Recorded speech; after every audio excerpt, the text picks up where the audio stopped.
जय श्री कृष्ण भक्तों, आपका स्वागत है भागवत महापुराण की इस गाथा में।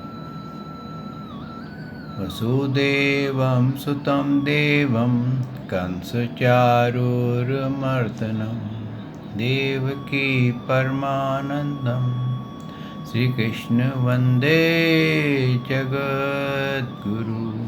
श्रीकृष्ण शरणं गोपाल शरणं श्रीकृष्ण शरणं गोपाल शरणं मेरे बांके बिहारी नंदलाल शरणं मेरे बांके बिहारी नंदलाल शरणं श्रीकृष्ण शरणं गोपाल शरणं श्रीकृष्ण शरणं गोपाल शरणं मेरे बांके बिहारी नंदलाल शरणं मेरे बांके बिहारी नंदलाल शरणं श्री कृष्ण शरणं गोपाल शरणं श्री कृष्ण शरणं गोपाल शरणं मेरे बांके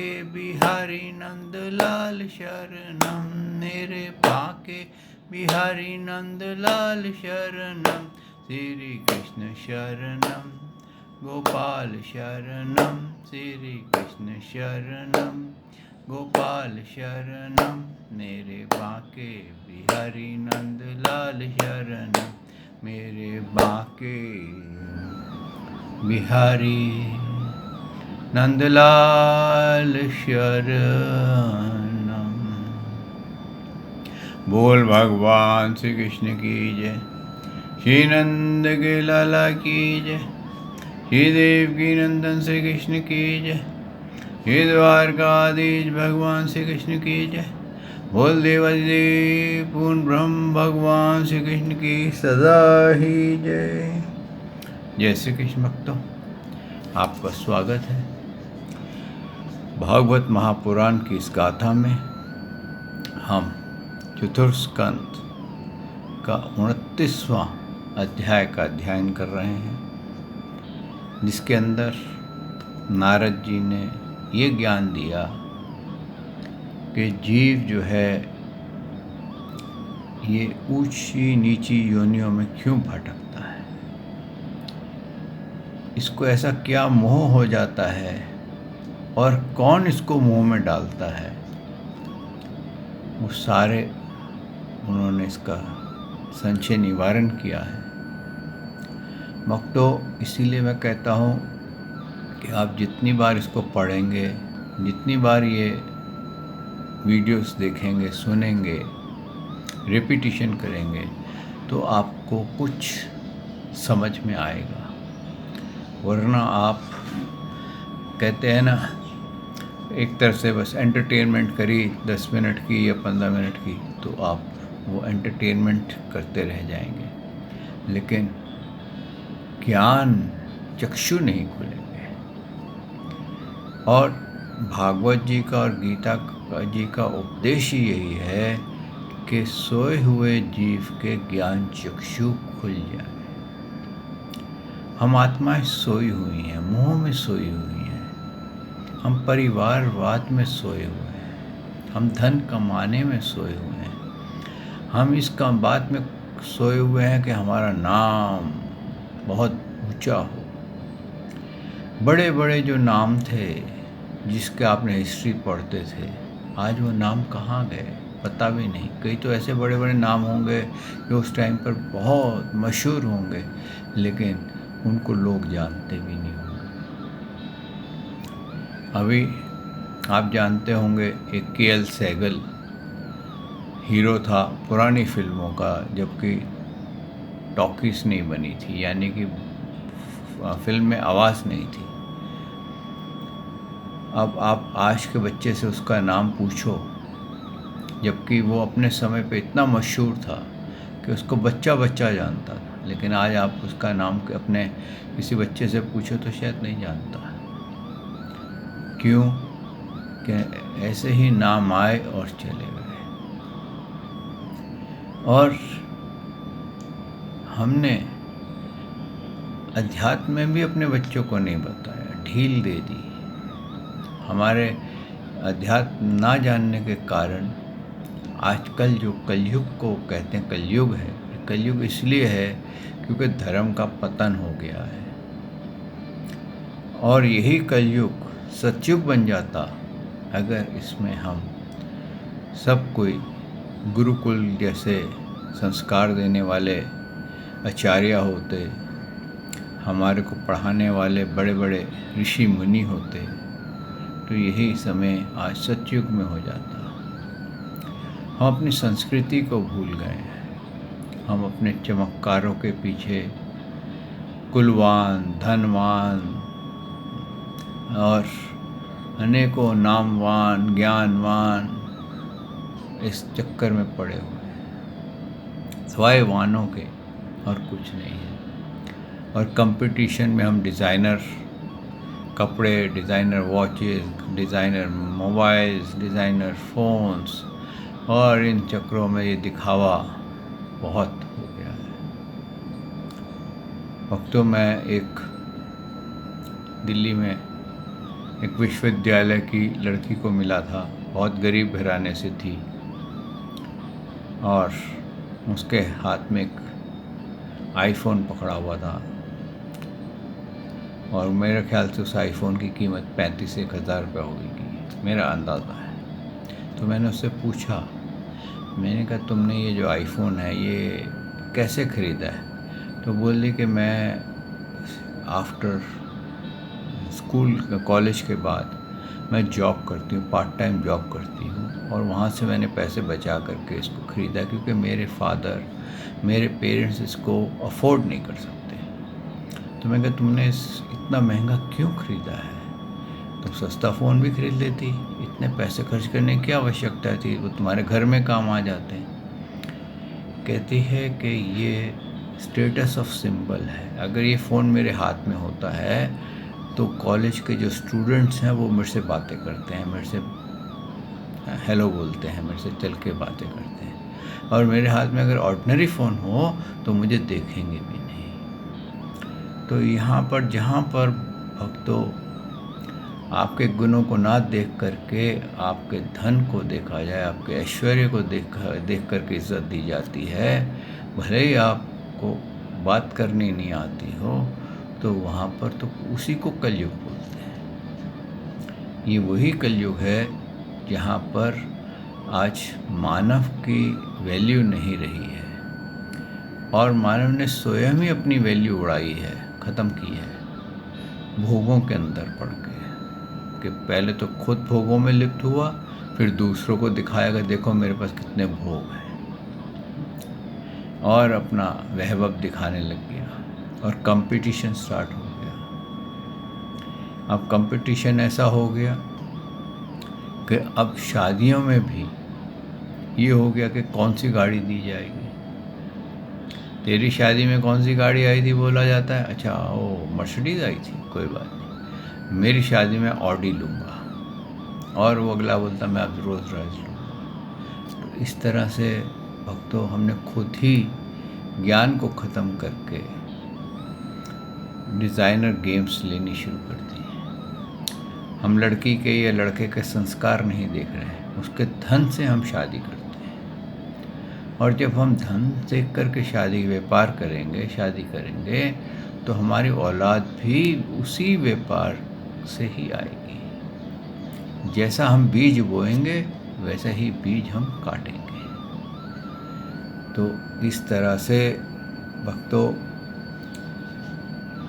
इस परमार्थ से जो आत्मा भटक रही है, इसको जन्म मृत्यु के चक्कर में से कोई नहीं बचा सकता है। तो उन्होंने यही कहा कि इसको अगर कोई बचा सकता है तो एक ही चीज़ बचा सकती है कि श्री कृष्ण के नाम की दृढ़ भक्ति, उनके नाम का कथा अमृत का पान करना, और जितनी बार भी जो भगवान का कथा अमृत का पान करता है या भगवान की कथाओं के अंदर रहता है, उसके अंदर विहार करता है, तो वो कभी एक तो दुखी नहीं होता है। अगर उसको दुख आएगा भी तो क्षणिक आएगा। ये बिल्कुल वैसे ही है कि दुख तो था हाथ कटने का, लेकिन हाथ ना कट कर एक खरोच लग गई। लगेगी तो सही, लेकिन खरोच में से ही काम हो जाएगा। तो यही उन्होंने समझाया कि ये हमारा ही किया हुआ है। कोई हमारे को बाहर से पकड़ के जीवन मृत्यु में नहीं डालता है, हम स्वयं ही अपने आप को जीवन मृत्यु में डालते जाते हैं। और एक जीवन से दूसरा, दूसरे से तीसरा, लेकिन ऐसा हो गया कि हम उस भूलभुलैया में पहुंच गए हैं जहां से हमारे को निकलने का रास्ता नहीं मालूम। क्यों? कि हमारा कोई गुरु ही नहीं है, कोई हमारा मार्गदर्शी ही नहीं है, कोई हमारा केवट ही नहीं है कि जो हमें पार कराए, करंधार जिसको बोलते हैं।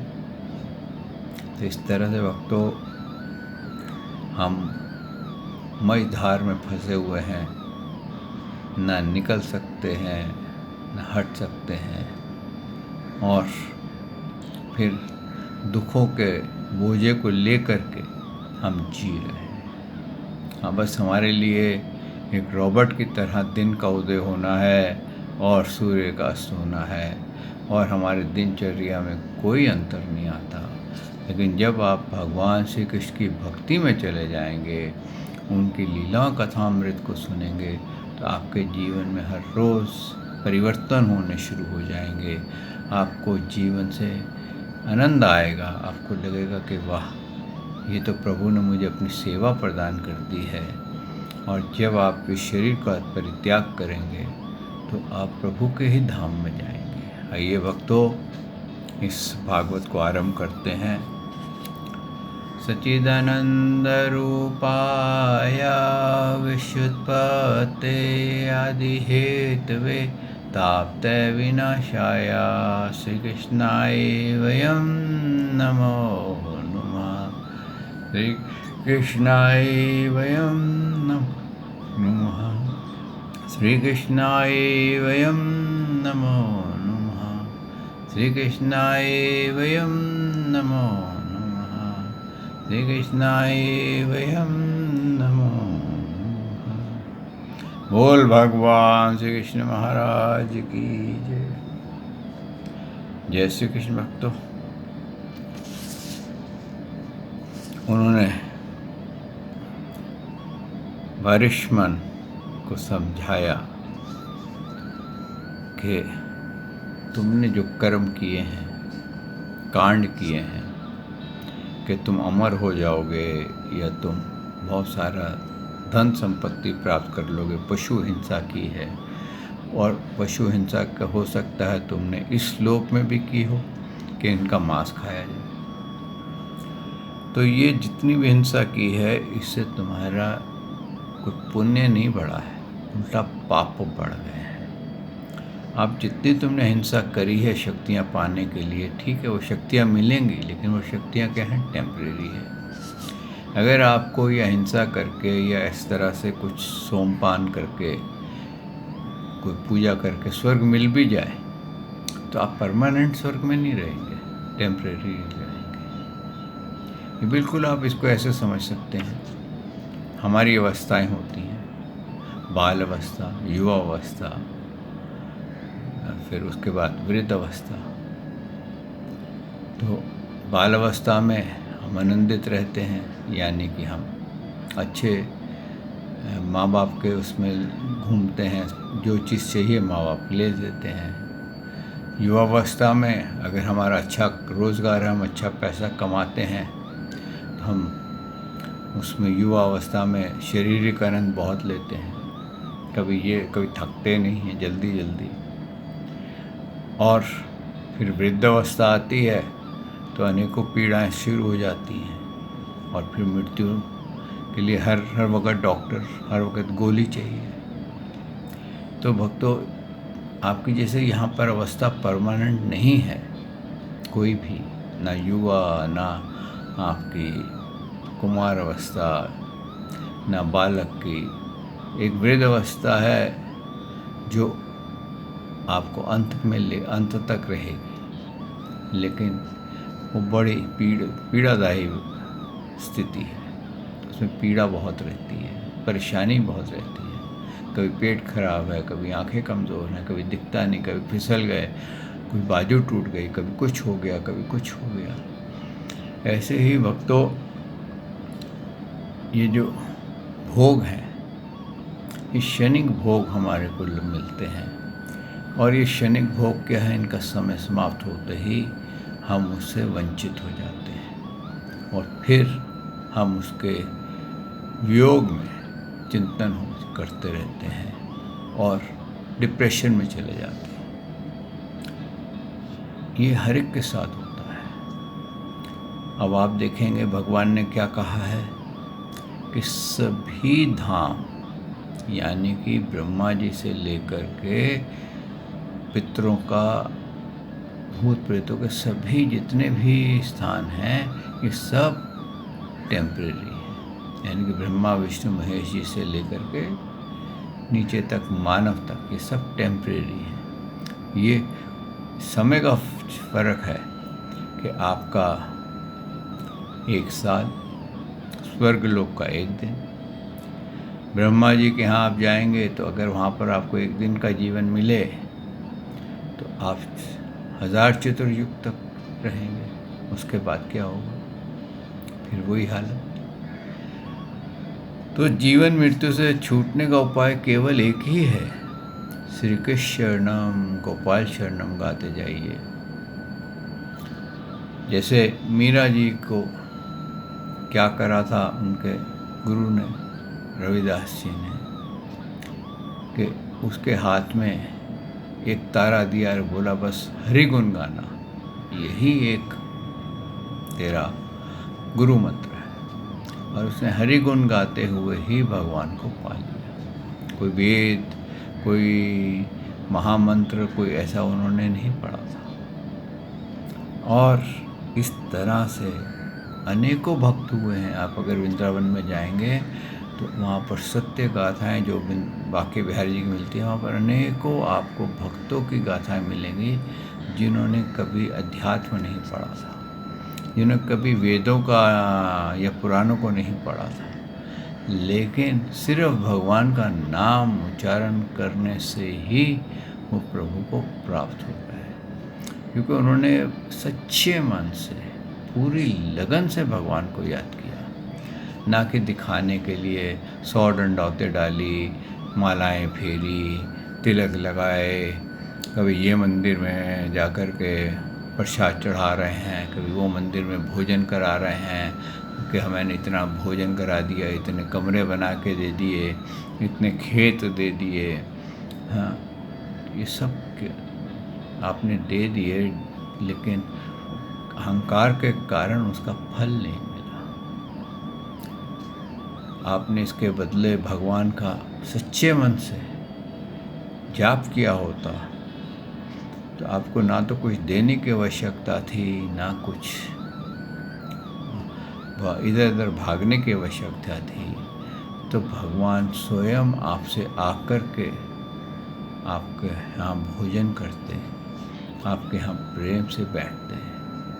जैसे मीराबाई जी के साथ भगवान बैठते थे, व्यवहार करते थे, वो भोग लगाती थी, भगवान प्रकट होकर के भोग स्वीकार करते थे। तो भक्तों,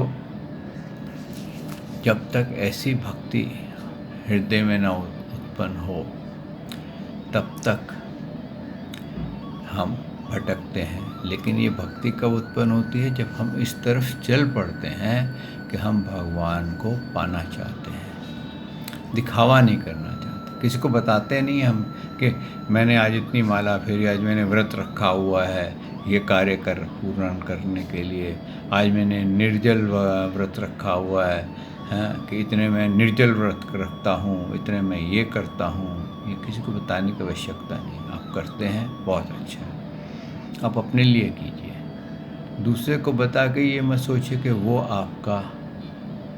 आपको बड़ा महान मानेगा।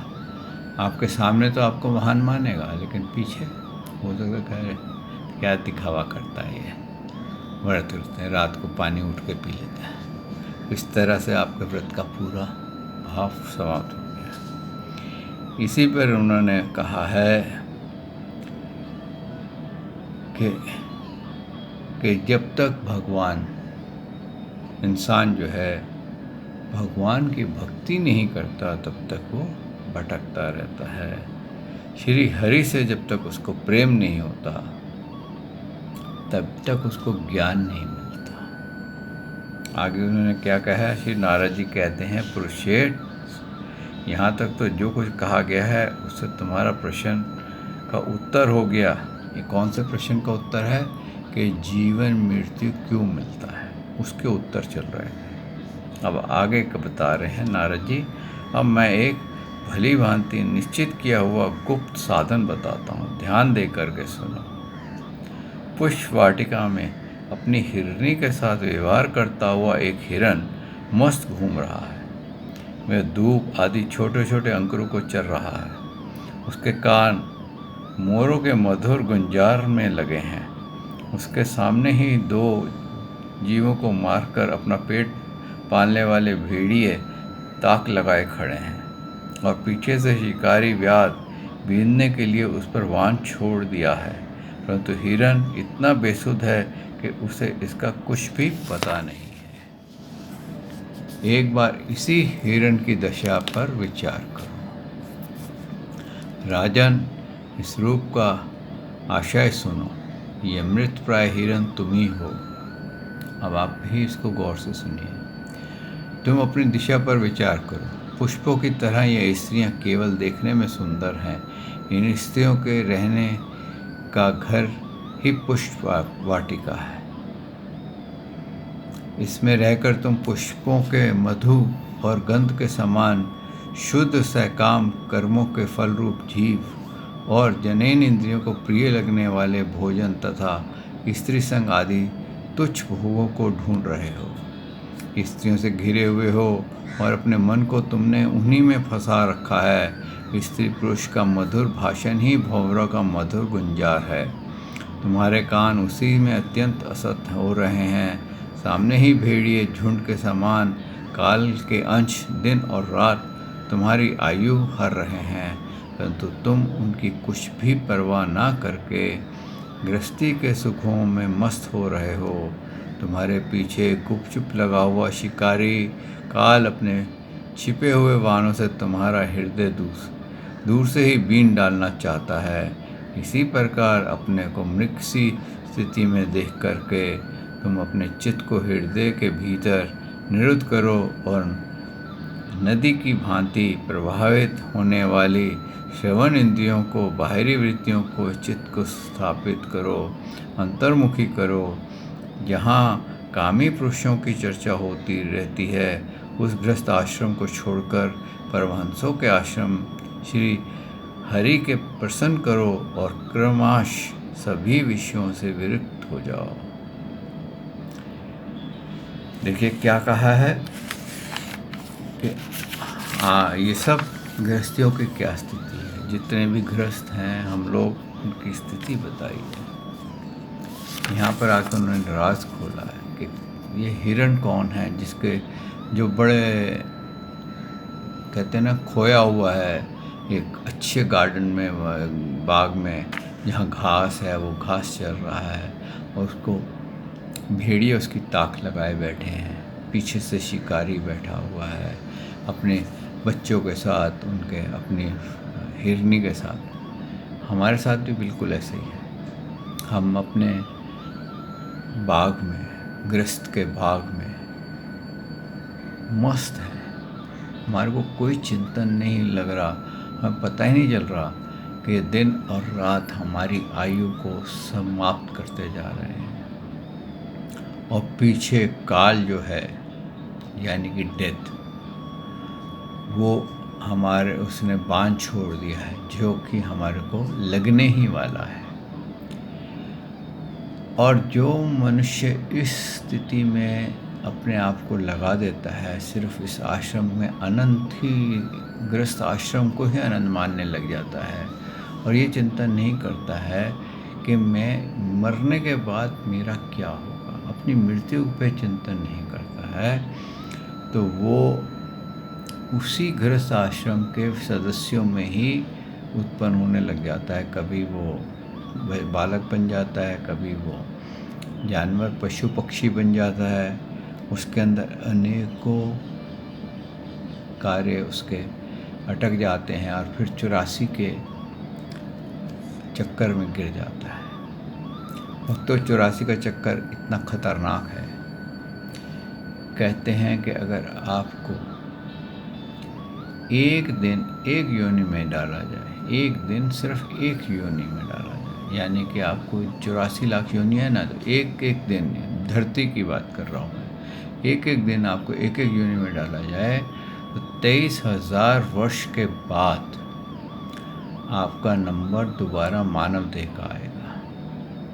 तो आप समझ लीजिए कि अगर आप एक बार आप मानव देह की गाड़ी से उतर गए तो दोबारा मानव देह की गाड़ी जो है, ट्रेन जो है, वो आपको 23,000 वर्ष के बाद मिलेगी।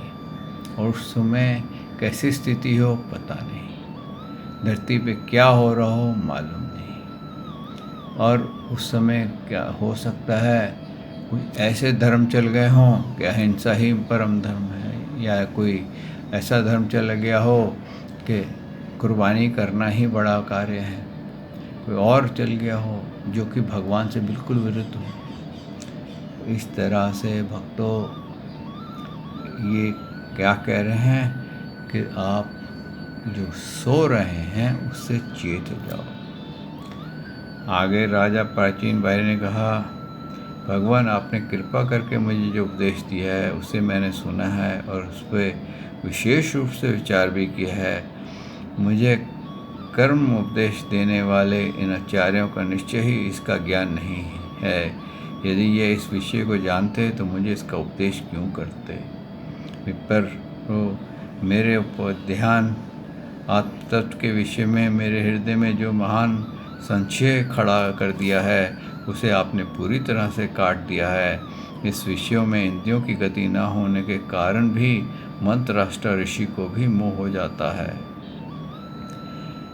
वेदवादियों का कथन जगह जगह सुना जाता है कि पुरुष इस लोक में जिसके द्वारा कर्म करता है उस स्थूल शरीर को यहीं छोड़ करके परलोक में कर्मों से ही बने हुए दूसरे देह में उसका फल भोगता है। किंतु यह बात कैसे हो सकती है, क्योंकि उन कर्मों का कर्ता स्थूल शरीर तो यहीं नष्ट हो जाता है। इसके सिवाय जो कर्म यहाँ किए जाते हैं वह दूसरे ही क्षण अदृश्य हो जाते हैं। ये परलोक में फल देने के लिए किस प्रकार पुनः प्रकट हो सकते हैं।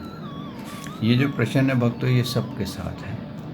हम भी यही सोचते हैं कि जिस शरीर से हमने कर्म किए हैं वो शरीर तो हमारा यही नष्ट हो जाता है, तो फिर हमारे को ऐसा क्यों है कि इस शरीर के जो कर्म तो यहीं समाप्त हो जाने चाहिए। फिर हम जब दूसरे स्थान पे जाते हैं, यानी कि किसी भी योनि में जाते हैं, तो फिर हम उस पाप पुण्य को क्यों भोगते हैं। ये जो प्रश्न है ना भक्तों, ये काफ़ी विचार वाला प्रश्न है और इसका थोड़ा सा संक्षेप मैं आपको बता देता हूँ। फिर नारद जी ने कहा, राजन, स्थूल शरीर तो लिंग देह के अधीन है, अतः कर्मों का उत्तरादित्य उसी पर है।